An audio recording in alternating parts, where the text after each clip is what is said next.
nombre del Padre, del Hijo y del Espíritu Santo. Amén. Amados hermanos, en nuestro Señor Jesucristo, nos encontramos en el domingo de Sexagésima y vemos en el Evangelio de hoy la parábola del sembrador que nuestro Señor le explica a sus discípulos. Y la contradicción que puede haber a simple vista de lo que nuestro Señor dice, de que a la gente se le hablaba en parábolas para que no entiendan. Y el padre Castellani, con mucha agudeza, dice que eso es un pasaje donde se muestra la ironía de nuestro Señor. La ironía que es producida por el amor, que produce celo, y el celo que produce justamente ese estilo indirecto por el dolor. Entonces no era que nuestro Señor hablara para que no le entendieran, porque sería una reverenda tontería, sino que es justamente ese estilo indirecto y que lo utilizan los seres superiores para decir las verdades que a veces no entendemos si nos las dicen de forma directa, como una madre que le dice al niño, al hijo que coge el vaso, en vez de decirle cuidado que no se te caiga, le dice que se te caiga. El niño se da cuenta que ten cuidado que no se te caiga. Entonces, por eso nuestro Señor se refería así. Y las parábolas, que son comparaciones, que ayudan a captar las realidades sobrenaturales a través de ejemplos de la vida real, que sirven como una especie de anécdota para que se nos quede como más grabado y trascendamos al significado sobrenatural del mensaje que nos quieren dar esas parábolas, esas comparaciones. Y aquí vemos el sembrador, que nuestro Señor explica que la palabra es la semilla es la palabra de Dios. Entonces vemos cómo la palabra divina tiene diferentes resultados según el terreno en que caiga. Y a eso se refiere como una misma revelación, la palabra de Dios, la fe, tiene diferentes adhesiones y resultados, porque depende del terreno en que caiga, que es nuestra alma, la disposición de nuestra alma. Claro que parecería tonto que un sembrador tirase la semilla a revoleo a la orilla del camino, pero eso demuestra cómo no hay acepción de personas. Dios a todos les hace llegar su palabra. Otra cosa es que la oigan y a dónde caiga. Y ese es el gran misterio. Y por eso tenemos que tener cuidado, porque algunos, sí, como la semilla que cae a la vera del camino, se desperdicia, se la comen los pájaros, y se desperdicia, si bien alimenta a los pájaros, pero no como semilla que fructifica. ¿Cuántos hay que no oyen la palabra divina? Tienen noticia, pero le entra por un lado y le sale por el otro.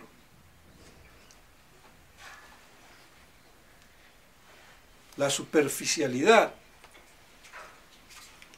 La palabra que cae entre piedras, falta de humedad. Ante la dificultad se abandona el miedo a sufrir, al dolor. ¿Cuántos no hay que abandonan?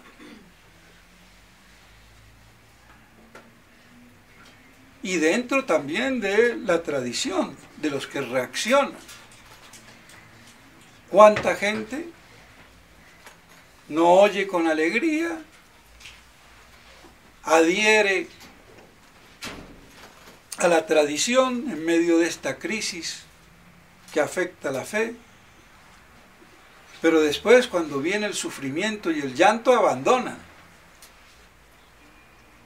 se alejan, o directamente buscan una posición intermedia que sea cómoda. Pero que yo no me vea envuelto, enfrentado con la oficialidad de la jerarquía que propaga el error, con la jerarquía de la iglesia, sea a nivel local o a nivel universal, cardenales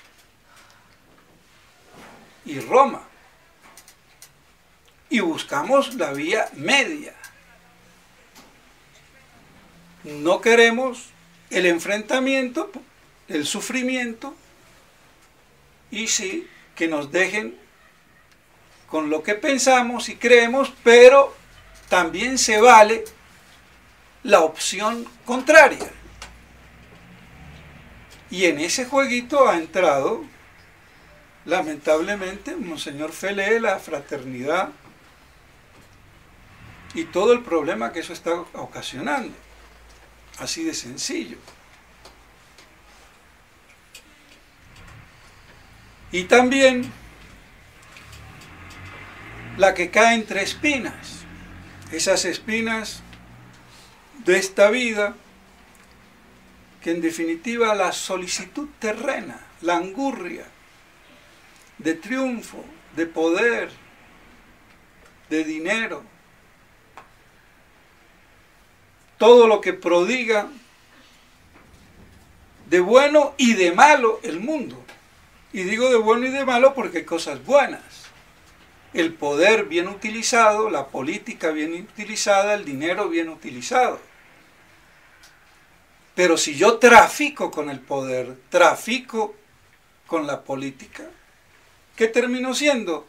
Los politiqueros que vemos baratos de todos los países del mundo, porque todos están vendidos, así de claro. Y el tontuno aquí de Alejandro Ordóñez, fiel tradicionalista, quiere ser presidente, ser imbécil, como si no tuviera que arrodillarse a la sinarquía judaico-masónica. Así de estúpido es. Eso es claudicar o tomarle el pelo a uno.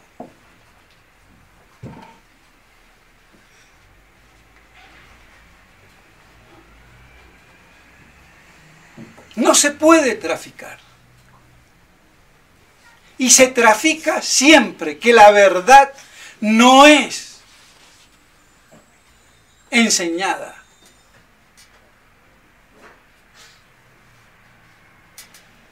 En cualquier ámbito, y peor en el ámbito religioso. La proclamación de la verdad, cueste lo que cueste. Entonces ya no quedan esos hombres de palabra y de una pieza, sino politiqueros de la política, de la religión o de lo que fuera. Y yo voy estirando la verdad a medida que tengo que ir sorteando los obstáculos para poder lograr el triunfo, que en definitiva, ¿qué son? El egoísmo propio de querer ser más o lo que fuera en detrimento del bien y de la verdad.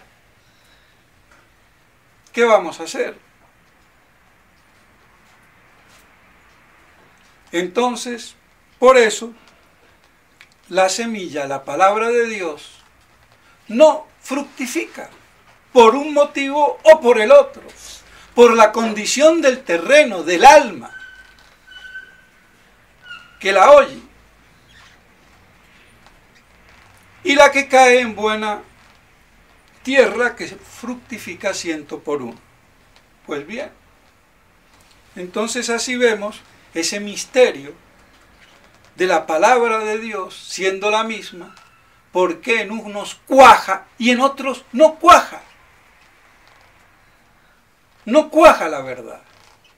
O cuaja por un tiempo. O cuaja hasta que haya una dificultad. Pero que cuaje hasta el fin. Hay el problema.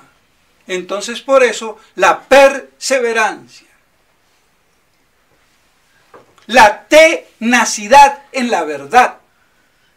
Por eso fue elegido el pueblo judío, semita, por la característica de la tenacidad, o cabeza dura, si quieren decir.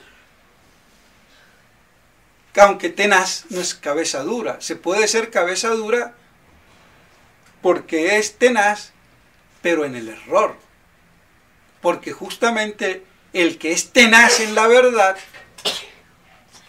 es firmeza, pero el que es tenaz en el error, que cae en el fanatismo. Pero esa fue la condición, y vemos la tenacidad judía. Es sorprendente. No hay pueblo, poder, ni calamidad que los oprima. Y educan a sus hijos en el judaísmo más absoluto en medio de los gentiles. Nosotros ni incapaces de educar a los hijos católicamente en la casa porque nos los corrompen en las escuelas. A ver si pasa eso con un judío. No pasa. ¿Qué pasa? Falta tenacidad.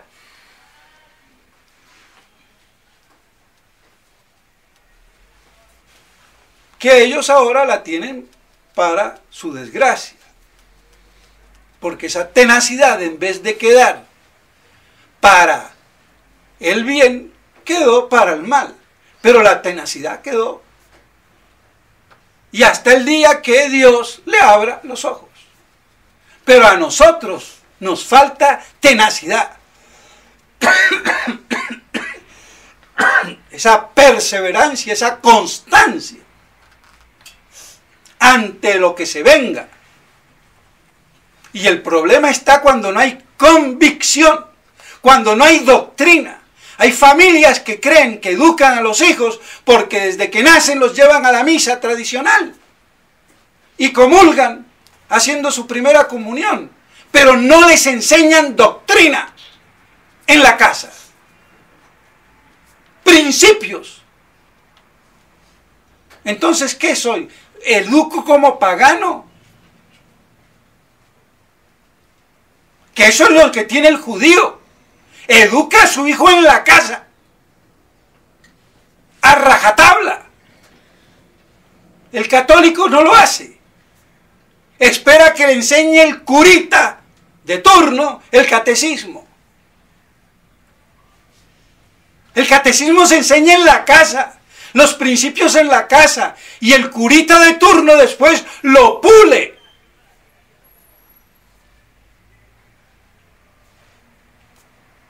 Y así vemos cómo llegan a los 18, 20 años, los niños, todos en misa, de 4, 5 y 10 años, pero a los 15, 20 ya no. ¿Y a dónde está? Puro pietismo, porque se creen que yendo a misa basta. No, señor, yo tengo que saber por qué voy a misa, y por qué tengo que ir a misa, y por qué no tengo que ir a misa. Cuando no es la verdadera, sino es pura beatería barata, sin dogma, sin fundamento. Por eso Francisquito Pancho Villa: no creo en el Dios católico y no pasa nada. No pasa nada. Me voy a escandalizar, sí, cuando habla de que quién es él para juzgar. Sí, pero de lo esencial y primordial. Y no es que el otro lo sea, pero es derivado. La verdad del Dios uno y trino, del Dios católico. ¿Qué pasa? Ah, no. Entonces, mis estimados hermanos, vemos ese gran misterio de cómo debe de cuajar la palabra divina en nuestra alma.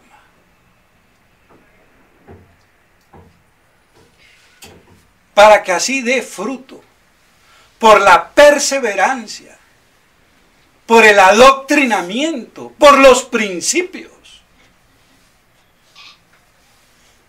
Y no por una práctica que se vuelve ritualista, rutinaria y santas Pascuas.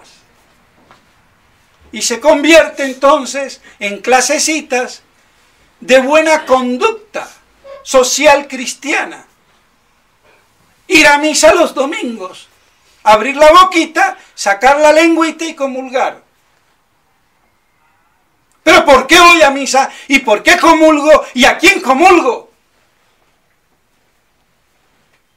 Entonces, y lo lamento, y mucho de esta filosofía barata tiene la culpa el Kempis. Porque la inteligencia, no, orgullo. Y en los seminarios y en ECOM también pasaba. La teología era como un remedio. Sabemos que todo remedio es veneno, de ahí viene fármaco. Pero un remedio dosificado. Porque si me paso, peor el remedio que la enfermedad. Entonces, como un mal necesario. Y dosificado según el botarate profesor de turno, que no sabe dónde está parado. Y lo importante es la espiritualidad. Sí, tu tía. Y espiritualidad, sin doctrina, sin teología, cero. Y por eso la caterva de imbéciles, obispos y sacerdotes que tenemos por doquier. Y aún dentro de la tradición. Que da vergüenza. Porque no hay ni uno solo que yo conozca que dé la talla. Y si lo hay, que salga. Para casi adorarlo, porque no hay. Y cada uno dogmatiza en su mentalidad sectaria. Y el que no piensa como él es hereje.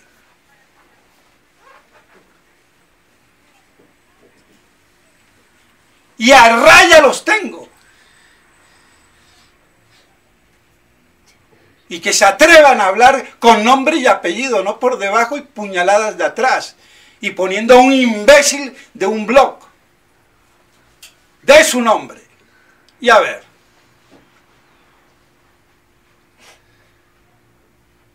Entonces, vemos cuán importante es tener esa formación que nace en la casa, en la cuna católica. Y después viene lo demás, la escuela, incluso la catequesis en la iglesia. Pero la fe se mama desde que se nace, del seno de la madre católica. No voy a esperar a que me lo eduquen. Y peor las viejas beatas, babuliconas, que muchas veces dan catecismo, perdónenme. Que por eso quizás San Pío X decía que era el sacerdote que tenía que hacerlo, para sacarse esa babosería de instrucción, para corregir la deficiencia que viene desde el hogar. Y esa convicción hasta la muerte, que la tiene un judío para el error y no la tiene un católico para la verdad. ¡Qué vergüenza! Nos merecemos este castigo. No hay nada que hacer. Entonces, es necesaria la doctrina. Y no, como decía, un mal necesario y dosificado, porque si te pasas de lo que te dice el profesorcito, ya orgullo, y eso te hace daño, hijo, para tu espiritualidad de imbécil de 15 años, de virgen boba. Así han educado hasta en Econ a los seminaristas. Lamento mucho.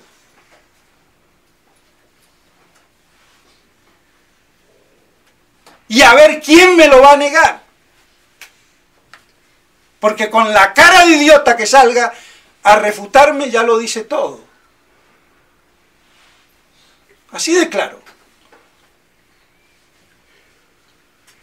Yo no le he hecho la culpa a Monseñor Lefebvre. Ojo.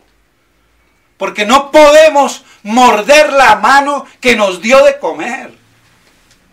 Si la tradición existe en el mundo es por Monseñor Lefebvre. Bien o mal. Pero, como todo el humano, tiene errores. Sus subalternos no corresponden. ¿Y qué vamos a hacer? Y también uno se deja embobinar. El Kempis, el libro más leído después de la Biblia. ¿Quién va a osar hablar contra el Kempis? Un loco como yo.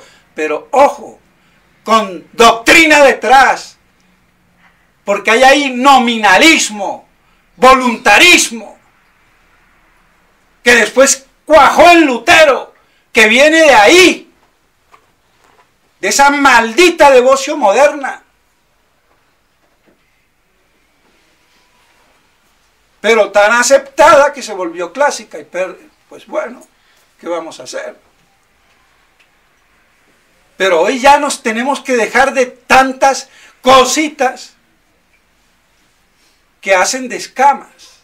Abrir los ojos, hacer lo que podamos y consolidarnos en lo seguro, sin hacer pasos aventurados al aire para sobrevivir la iglesia.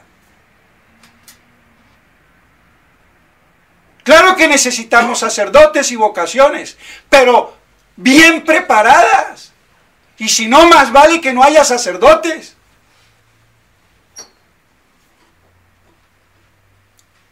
Así de claro. Y un sacerdote hoy exige, y siempre, pero hoy más, la integridad doctrinal en la fe, dispuesto a combatir hasta la muerte.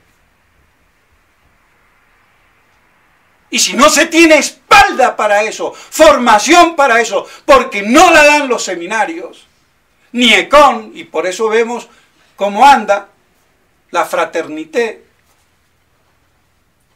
Y no digo que todos sea malo, hay sacerdotes muy buenos, pero ¿qué quiere? Si yo lo educo como señorita, o lo educo como machito apto para la guerra, es que ¿qué queremos? No le puedo pedir peras al olmo.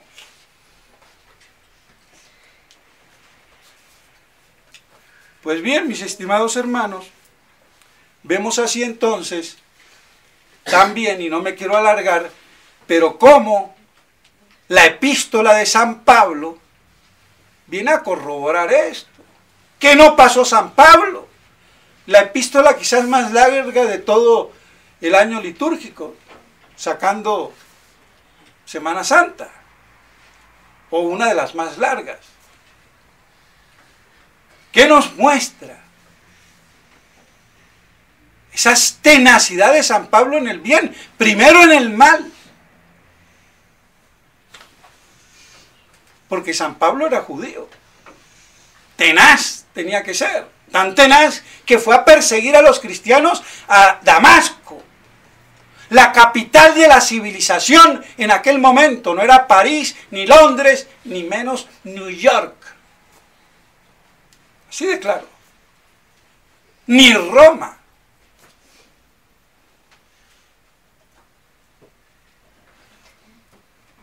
Entonces, aunque Roma es el imperio, pero culturalmente no. Por eso Constantino, cuando se convirtió después, se fue y fundó Constantinopla. Pero ahí es otro problema. Entonces, esa tenacidad de San Pablo. Entonces la epístola se conjuga con lo que vemos, y acabo yo de decir, del Evangelio. De ese cuajo de la fe, de ese arraigo, de ese adoctrinamiento. Y vemos San Pablo, qué ejemplo. Cuántos azotes, cuántos peligros. Bueno, ahí está. ¿Cómo fructifica la fe? Si cae en buena tierra. Y vemos una vez más cómo se conjuga epístola y evangelio prácticamente en cada domingo. No digo que en todos, y quizás en todos, pero por lo menos en gran parte. Y aquí lo vemos. Entonces, que nos sirva el ejemplo de la epístola de San Pablo para que nos quede claro ese misterio de la palabra de Dios, cómo necesita de nuestra alma que esté adecuada, apta, para que la semilla arraigue, profundice y dé fruto. Que la Santísima Virgen María nos ayude a bien prepararnos a la Semana Santa, que ya se nos viene encima, y que podamos así también después festejar la Pascua de nuestro Señor Jesucristo. En nombre del Padre, del Hijo y del Espíritu Santo. Amén.